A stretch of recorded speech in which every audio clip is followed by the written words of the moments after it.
the first to know. Nsem-Pii TV. IGP Dr. George Ekufu Dampare audio etimi eliki na nkofo bi pesa one etimi shine ne nase akonwa me na okasa de etimi akopie mu ewo mrahye na sankofo abon epese ohwan Dr. George Ekufu Dampare na se akonwa no ye toto won anu one after the other na ye bekai Ghana police etimi edeba two just one etimi suspended 3 senior officers in this particular audio there say one etimi suspending Nnipa. That was Mr. George Alex Mensa Commissioner of Police Emmanuel Erijebi so superintendent George Lasanda Asare sa Nnipa miensa we kra de dinkan suspend o mo na eno power adom ochire etimi some videos bi aba beto abonten the real truth of the matter any leak audio ne nsem ekokokoso nyina na yenko tie power adom ochire. To the IGP story, it's getting very interesting. So the narration of the tape, if you can give me the yes, if you can put that on the screen, yes, I'll start with. I'll come to this. This is the latest. It's signed by Grace Ansa Acroft. She's Assistant Commissioner of Police ACP and she's Director Public Affairs. She signed a statement. I'll come to that in a minute. That's our starting point, though. But here is a story.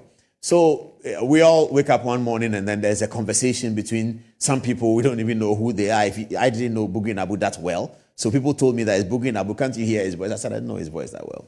And then there's a COP. They said he's retired. And then there's another person in the video. And then I get a call from somebody and says, so I know the people who are in the video. It is Asari, the one at Jubilee House. I said, okay, I've not met him. He said, no, he can talk to you. What he said in the video, he has been saying it all the time. Something like that. Okay, the Speaker of Parliament and Parliament take an interest, rightly so, and set up a committee. So at the committee here, which we are now beginning to see what has happened. The most controversial interview so far for me was the Bugi Nabu interview where he discussed how he recorded and why he recorded and that it was about a lobbying session and all of that. And then suddenly today, as we're preparing for this show, we get another call, very ferocious inquiry. Guy sounds very, very angry. He says, look, what is the police talking about? Are they interdicting somebody for the person lobbying to be IGP and telling the committee that he's lobbying?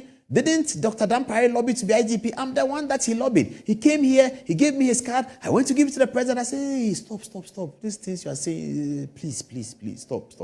Say it one by one. He says, yeah. I said, no, you can't, if you're angry, we can't listen to you. He said, no, you have to listen to me. I said, well, but if you have a story, you are calling us at past 6 o'clock. We are very busy putting our documents together. He said, you need this document more than any document tonight. Mr. Paul, I'm telling you. He came to lobby us that he wants to. That time, Appear2 was IGP. And he came here that he wants to see the old man, and we took him there, and then we took him to Bugi Nabu. He doesn't know Bugi Nabu. Dr. Dampare doesn't know Bugi Nabu. We took him to Bugi Nabu. This is somebody talking to me. It's not me. I said, so we took him to Bugi Nabu at where? He said, well, we met at Marina Mall. I said, wait, what is your name? He mentions his name. Where do you work? What is your phone number? Is your phone number registered to your name? He said, yes, I've registered it my SIM. If you type it, it's my name that will come. Write my number down. I wrote it. He said, I said, but why are you so angry? He said, but if somebody is lobbying for IGP, is that why you interdicted? Didn't you lobby? You came to us and we went to lobby and you told us that Appear2 was an NDC man. And I said, I don't know. I can't vouch for all of that. Okay. I said, listen, I will not be able to use this evidence that you are sharing on TV unless there's something more substantial to it. He says, I have a video. I said, video of what? He said, let me send you the video that you look at it. He sent us 12 videos. We analyzed all the 12 videos. We can share only 17% of the videos with you because of legal issues and all of that. But we do have custody of these videos. And the information in the video is something. Okay. So we are going to build the story this way. You know that we are going to be sure that we don't step on any legal toes, but we'll still give you the information. Our first duty is to check whether the videos and the data and the content that we have, it's public interest. We have satisfied that. This is clearly public interest. In fact, Parliament is conducting an inquiry on it. So that is of public interest. is clearly underlined. So we don't have any problems there. It's public interest, so we'll show it. We'll show those that we can. And those that we can is only 17% of it. We have handed over the videos back to some appropriate authorities to look at the videos, synchronize it, and tell us a synthesis analysis of what it is. Why is this person saying that and all that? So they are important people. They work in the security setup. They will tell us that. But we do have permission to show you 17% of the video. So this is the starting of our story, the interdiction. And thanks to Richard Sky of City FM, he's done some work on the interdiction and the legal co-meanings about it. And I terribly enjoyed reading that analysis. So I ask my people to consider it. We'll factor that in the analysis that we do today. Here, though, before I get to the video itself, I'll show you just a little bit of the video and then wait for the full one, and then I'll come back after I've done the analysis. Have a look. This is a little bit of the video.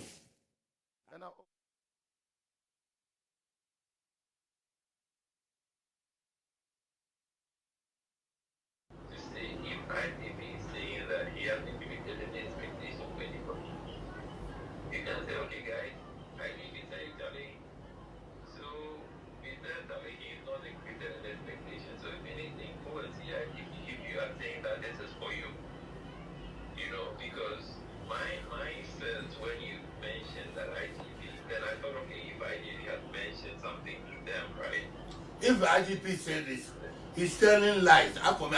He's a big man. I don't want to say that he's telling lies. IGP told me, and told them too, that he's giving you me a contract then. So, and they are aware, and you told them too. So I'm surprised this happened. 250,000. Yes. You see, the monies you are throwing up there, did I tell you that I'm going to give any? Yeah, they told me, they know that you are bringing money to me. They know. Did I tell anybody that? This is what they told me. They told me that you told them that. You listen. They told me that you told them that.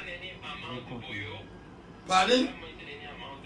You didn't mention any amount. You said what you told them. You are sending money for me to close the whole matter, and then you can only get 250. So anyway, me, I'm surprised about this current events. I'm so shocked in my life, and I don't know what to say. But I'll call IGP and I'll. Okay, 8 minutes to the top of the hour. So that's a sneak preview of what we were told we can show to our viewers tonight. There's a bit more that we can show to you, but this is just a sneak. Did you hear that? You heard that? Okay. Now let's come to the story. We'll build the story and then get back to that video about what the video is all about. Okay, so this is a letter that came to the general public just yesterday. It's as follows. The police service has interdicted Commissioner of Police, COP Mr. George Alex Mensah, Superintendent Mr. Emmanuel Eric Jebi, and Superintendent Mr. George Lysander Asare in connection with the audio tape which has become a subject of investigation by Parliament.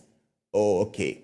The interdiction is to make way for disciplinary proceedings into their conduct in line with police service regulation. So this is very interesting. So the police statement is suggesting that the interdiction is as a result of things that these persons have said before the Commission of Inquiry. That's where the 1992 Constitution comes in very, very strongly. I'll show you the constitutional article and why it is complicated. For those of you who are legal scholars, you would remember that during the Ghana at 50 trials in 2009, Dr. Charles Reku Brobe and the Honorable Nsem-Pii were held before a committee that was chaired by Marietta Brew, later to be Attorney General under President Mahama.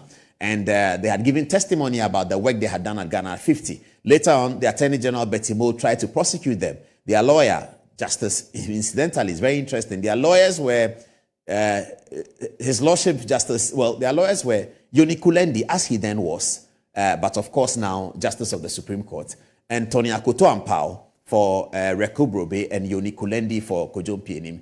And they overturned the court decision because they told the court that when people have given evidence at the Commission of Inquiry, that evidence cannot be used to punish them. That evidence cannot be used to investigate them. So the first concern about lawyers today was looking at the statement from the police indicating that it has to do with the public inquiry. That's a Commission of Inquiry that they have appeared before. and they have sworn an oath to speak the truth. So whatever they say in the Commission of Inquiry cannot be used against them. That's the interpretation we are getting tonight. If, therefore, it has been used against them to interdict them, what can happen? I don't know. The lawyers will deal with it. Okay, but let's get into the details of the matter. So this is the interdiction. I'd like to say a few things now. I should have had them to get me the photographs of the people. But if you have a Nnipa's photograph, you can put it there whilst I make this analysis. If you listen to the tape or the interview session in Parliament, the Parliament ad hoc committee, if you listen to it, you will see that the people who gave the testimony, the police officers who gave the testimony, i.e. COP George Alex Mensah and the Superintendent JB and Superintendent Asari, if you listen to what they say about the IGP, it should be obvious to anyone that their position as police officers under the continued leadership of Dr. Dampare is untenable. It's untenable. Dr. Dampare is the head of the police service, the IGP. He's the most important person in the police service. If this testimony that we heard, where Alex Mensah was boldly saying that, oh, Dampare has done so many mistakes, he can't, blah, blah, blah, and Asari says, no, Dampare cannot be, he recorded it. If you listen to that, you will come to the conclusion that their position as police officers to work under Dampare is right now untenable. That's point number one. Point number two, they allege that the position that they take is also the position of majority of police officers. That's the allegation they make in all of those testimonies. That the position that they take is the position of the majority of police officers. We cannot verify that. We don't know that for sure. A majority of police officers have not been called to the committee to confirm or deny that. So we don't know that. However, if that is investigated, and Alex Mensah was asking for that to be investigated, if that is investigated and it is true that the majority of police officers hold the views that Alex Mensah expressed in that committee, then Dr. Dampare's position has also become untenable. Because Dr. Dampare is not elected by the people of Ghana. President Akufo-Addo is elected by the people of Ghana. That's why he's the chief security boss. Okay, together with the vice president, they are elected. Now, the people don't elect you so that you create a police service that is discordant, that you have the leader going left and majority of the police are going right. If that is the case, then the position of the leader has also become untenable. It will take a while for us to verify this. That Alex Mensah, COP, and Asari's position as police officers under Dr. Dampare is untenable. It's clear right now. We know it because we saw them testifying before Parliament, and the kinds of things they said. It behoves all of us to understand that they cannot continue to work under Dr. Dampare as the IGP. So their position is untenable. If we look at the interdiction within that context, perhaps we can agree with it. If you look at it within the legal context and within the provisions of 1992 Constitution, and I'll show you the article, you will know that it's problematic, or it could be problematic. I saw members of the committee speaking to media today, wondering about why that happened and they were not told, etc., etc. Fair enough, Dr. Dampare doesn't need to tell them. If, however, the allegations they make are substantiated or can be substantiated, then surely Dr. Dampare's position has also become untenable. Because you can't lead the police where the majority of the people you are leading are thinking you are going the wrong way. And that's what COP Alex Mensah told the committee. And he told the committee that you can investigate it and see. You will come to the conclusion that the majority of the police are not happy with him. How many policemen do we have? We have about 55,000 policemen. 55,000 policemen plus their family is 100,000. That's one family member, one. If you give them two family members, you are 200,000. Policemen, you know, the policeman thing. So if they have 4 children, then you have a significant number of people who are unhappy with the police administration. I don't know whether that's true or not, but that's an allegation that Alex Mensah makes to the committee, to Atache's committee. That's an allegation he makes. And he invites the committee to investigate it. I'm not sure what mechanisms the committee will use to investigate. They know what to do.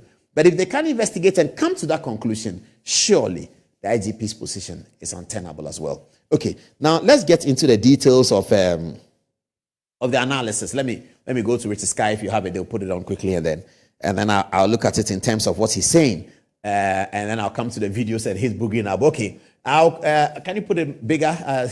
Today they are giving me small windows. Okay, they open the window now.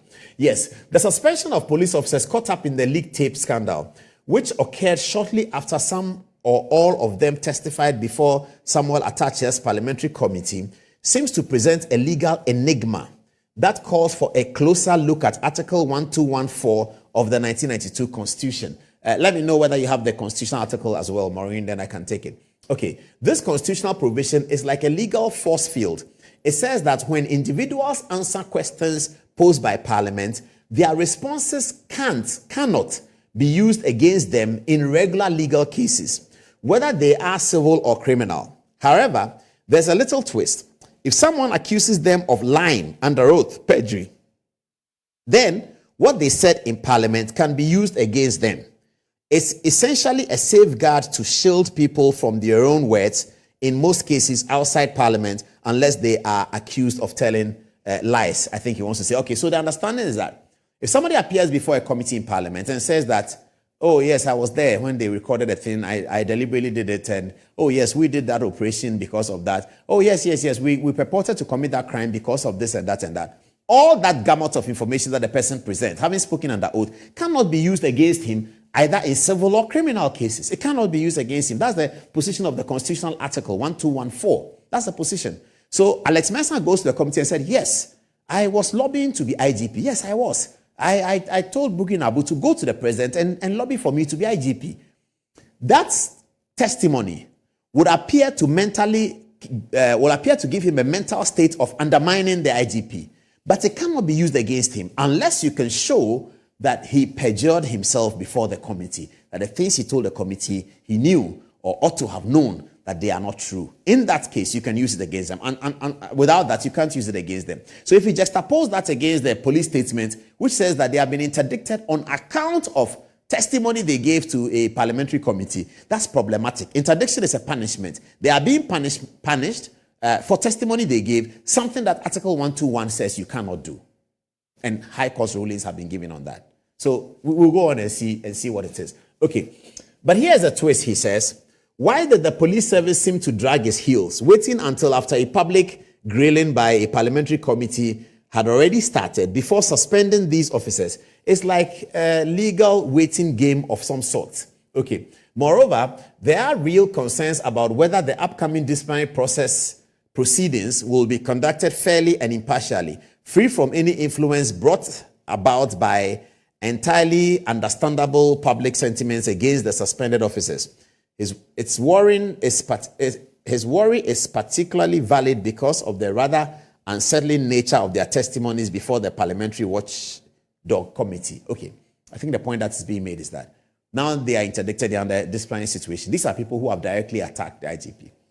The disciplinary situation that is being undertaken is headed by the IGP. Whether he's part of it or not, it is him. Nemo judes in causa sua. The Latin phrase in law. Nemo judes in causa sua. You cannot be a judge in your own cause. The IGP is in this cause. It is about him. Alex Mensah is alleging against him. Asare is alleging against him. JB is alleging against him. He's the head of the police institution. All committees of the police work under him. Nemo judes in causa sua. How is he going to be a judge in his own cause? That's problematic. That's the point that the Richard Sky is making. That's problematic. How are you going to be this is the IGP's court.